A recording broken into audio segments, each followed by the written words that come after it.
जळगावमध्ये अपहरण केलेल्या मामा भाच्याची सुटका करण्यात आलेली आहे। पार्सल घेण्याच्या बहाण्याने बोलून अपहरण करण्यात आलं होतं। अपहरण केलेल्या तरुणाची तब्बल 3 तासानंतर सुटका करण्यात आली आहे।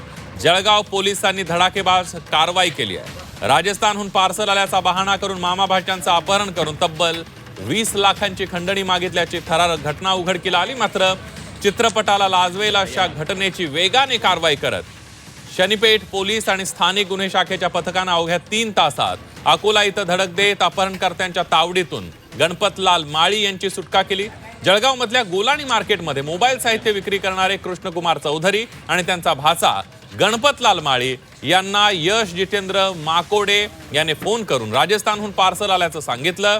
ममुराबाद रस्त्यावरील एका दुमजली इमारतीमध्ये नेऊन भाच्याला बांधून ठेवण्यात आलं, तर मामालाही चाकूचा धाक दाखवून बसवण्यात आला आणि यानंतर दोघांना दुचाकीवरून भुसावळच्या दिशेने नेत अकोल्यामध्ये डांबून ठेवण्यात आलं। भाच्याला ओलीस ठेवत त्याला सोडवायचे असेल तर 20 लाख रुपये घेऊन ये असा दम देण्यात आला। मात्र प्रसंगावधान राखत कृष्णकुमार चौधरी पहाटे जळगावात पोहोचले आणि थेट शनीपेठ पोलीस ठाण्यामध्ये धाव घेत तक्रार दिली।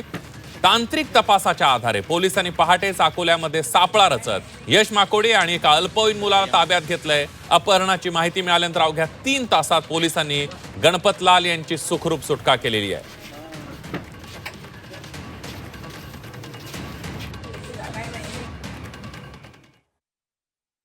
दोघांना दम दिला आणि दोघांना दम देऊन पहिला एकांना टू व्हीलर मध्ये बसून घेतलं आणि डायरेक्टली दम देऊन त्यांना डायरेक्टली अकोलापर्यंत घेऊन गेले होते।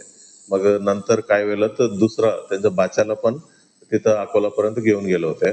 मग तिकडे दम दिला आणि सांगितलं की जरी तुम्हाला दोघांना सुरक्षित जर सोडायचं असेल आम्हाला 20 लाख द्यावं लागेल, म्हणून त्यांना तिथं दम देऊन त्यांना एका माणसाला सोडलं 20 लाख रुपये परत तिथे आणून द्या म्हणून।